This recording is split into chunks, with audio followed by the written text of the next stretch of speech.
Assalamualaikum warahmatullahi wabarakatuh. Semoga Bapak Ibu banyak rezeki sehat selalu. Amin. Di sini saya akan ceritakan kisah gimana sih seseorang punya utang 500 dinar dalam satu hari atau 24 jam itu bisa lunas Bapak Ibu.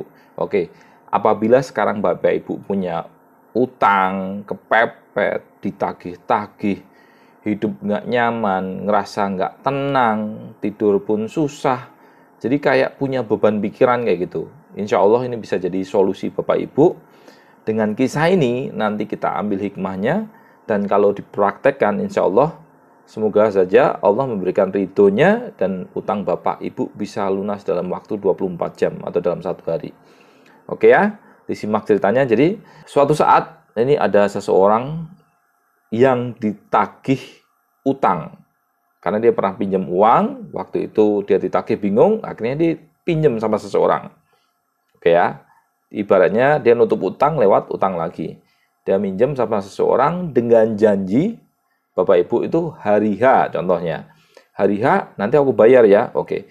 Akhirnya dia ngambil uang, dipinjemin uang 500 dinar, oke. Akhirnya dikasihlah ke orang yang nagih utang tersebut. Suatu waktu berlalu kayak gitu, yang diutang ini nagih, datang ke rumahnya. Hei, temanku, kamu kan waktu itu janji, kalau aku pinjamin 500 dinar, oke, kamu akan balikin tanggal H. Dan ternyata tanggal itu sudah tiba. Dan inilah saatnya kamu untuk bayar utang. Akhirnya si orang ini bingung, karena memang si orang ini nggak punya duit sama sekali. Bahkan beliau ngomong, demi Allah, temanku, saya saat ini nggak punya utang buat membayar. Lah, sesuai kesepakatan, akhirnya masalah ini pun dibawa ke hakim. Waktu itu hakim dibawa, ya hakim, ini ada orang yang pernah minjem uang dari aku 500 dinar, janjinya hari ini dibayar, dan sekarang dia ngomong nggak punya uang untuk bayar. Akhirnya ditanyalah hakim, betul apa yang dikatakan dia? Oh betul ya hakim, tapi saya bingung, masalahnya saat ini saya nggak punya uang untuk bayar sepeser pun. Ya udah, kalau memang kayak gitu, kamu berarti bersalah dan kamu harus dipenjara. Kayak gitu kan?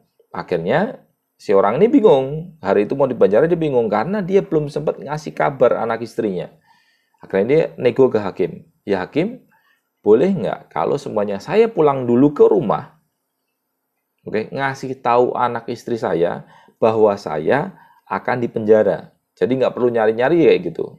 Namanya orang tua, kalau semuanya istri ditinggal, anak ditinggal kan pasti bingung, bisa nyari, bisa kemana, atau suatu hal yang tidak diinginkan. Akhirnya si hakim ngomong, apa jaminanmu kalau kamu nggak kabur?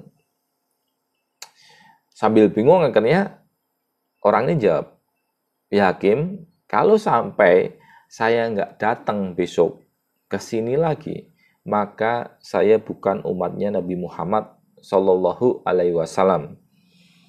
Akhirnya karena berat banget nih ngomongnya bukan umat Nabi, kan berarti nggak dapat syafaat tuh, nggak masuk surga ya kan, kayak gitu, berat banget. Akhirnya si hakim percaya, ya udah kalau memang kayak gitu janjimu, ya udah kamu pulang ngasih tahu anak istrimu, tapi nanti besok kamu datang ke sini lagi. Oke, ngomong ke hakimnya kayak gitu. Akhirnya si fulan ini pulang. Si pulang ngasih tahu istrinya, istriku, wah istriku, aku punya utang. Kan kamu tahu waktu itu aku ditagih, akhirnya aku minjem sama seseorang. Minjem seseorang dan sampai hari H aku belum bisa bayar. Dan akhirnya tadi aku harusnya dipenjara, ngomong gitu. Nah, istrinya nanya, "Loh, harusnya kan kamu dipenjara. Apa yang menjaminkanmu kamu dipercaya sama hakim?" Akhirnya si fulan ini cerita, ya aku menjaminkan bahwa kalau aku nggak balik lagi berarti aku bukan umatnya Rasulullah Shallallahu Alaihi Wasallam. Si istri ini ada ide, kalau saja kamu dipercaya dengan menjaminkan nama Nabi, oke, kenapa kamu nggak sholawat aja sebanyak-banyaknya supaya utangmu dilunasin? Akhirnya suami istri ini, Bapak Ibu, lakuin berdua memperbanyak sholawat. Allahumma sholli ala sayyidina Muhammad wa ala ali sayyidina Muhammad. Sholawat terus. Sampai kapan? Ternyata Bapak Ibu, sampai malam dan dua orang ini, suami istri ini kelelahan dan akhirnya tertidur. Ya, alhamdulillah, si Fulan ini waktu tertidur, Bapak Ibu, itu mimpinya didatengin Rasulullah SAW. Rasul ngomong, "Hai Fulan, kamu besok datang ke gubernur, ngomong kalau dia harus bayar utang." Ngomong kayak gitu. Jaminannya apa? Kan orang bisa ngira kalau sebenarnya datang ke gubernur itu bohong kayak gitu kan. Akhirnya Rasul ngomong, Rasulullah SAW, kemarin biasanya si gubernur ini setiap hari dia membaca sholawat 1000 kali. Tapi kemarin si gubernur ini lupa apakah udah nyampe 1000 atau belum.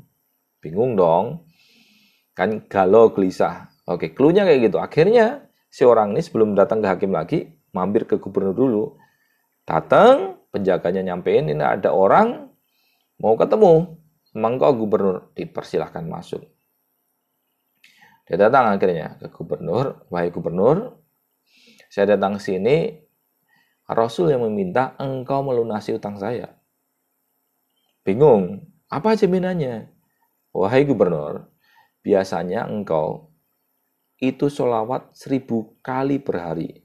Dan Rasul sudah menerima sholawatmu. Dan kemarin bilang, kamu nggak usah gundah," kata Rasulullah SAW, "kalau sholawatmu kemarin itu udah nyampe 1000 kali. Jadi nggak perlu gundah, nggak perlu risau." Akhirnya si gubernur ini kaget, Bapak Ibu. Dia kaget. Loh, berarti benar. Karena memang selama ini si gubernur ini sholawatnya nggak ada yang tahu.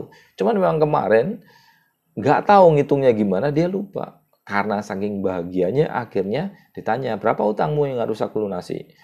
500 dinar. Akhirnya dia diambillah dari Baitul Mal. Oke. Dikasihlah 500 dinar tersebut. "Ini utangmu. Dan karena engkau membawa berita gembira ini, maka aku ambilkan 2.500 dinar untuk engkau. Karena engkau membawa berita gembira." Akhirnya dikasih 2.500 dari uang pribadi buat dia. Jadi dia total membawa 3.000 dinar. Akhirnya datanglah ke si hakim. Pas datang, ketemu hakim, langsung dipeluk sama si hakim ini. "Berkat engkau, saya mimpi ketemu Rasulullah SAW." Jadi Rasul bilang, "Hei hakim, bantu orang nih. Jika engkau membantu orang ini, maka aku akan memberimu syafaat ketika di akhirat nanti." Akhirnya si hakim ini cerita kayak gitu, bahkan si orang ini dikasih, "Karena wasilah engkau, aku bisa mimpi ketemu Nabi, akhirnya ini ada uang 500 dinar buat engkau." Dikasih nih, jadi 3.500. Akhirnya dia dong bayar utang dong ke orang yang ngutangin, yang bawa dia ke hakim itu, minta peradilan. Datang, pas belum nyampe rumahnya, ternyata orangnya udah nunggu, Bapak Ibu. Udah nunggu, datang langsung dipeluk nih. Sama orang yang ngutangin itu dipeluk. Wah, sambil nangis bahagia gitu. "Berkat engkau, aku mimpi ketemu Rasul.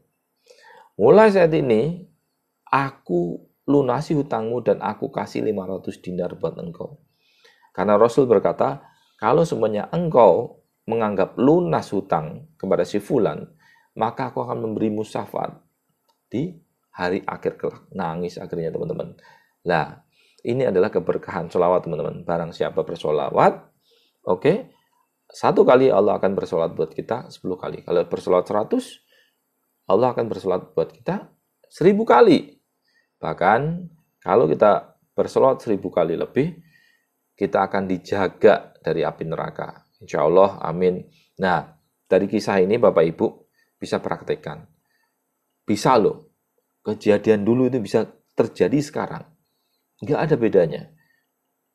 Ibu-ibu bisa praktek, yang punya utang, yang punya kepepet, besok ditagih debt collector. Insya Allah, ini juga buat saya juga, inspirasi ini, silakan Bapak Ibu sholawat. Kalau ada suami istri, yuk sholawat bareng. Dari kisah ini, kita bisa ambil hikmahnya insya Allah. Dan mudah bagi Allah untuk melunasi hutang-hutang kita.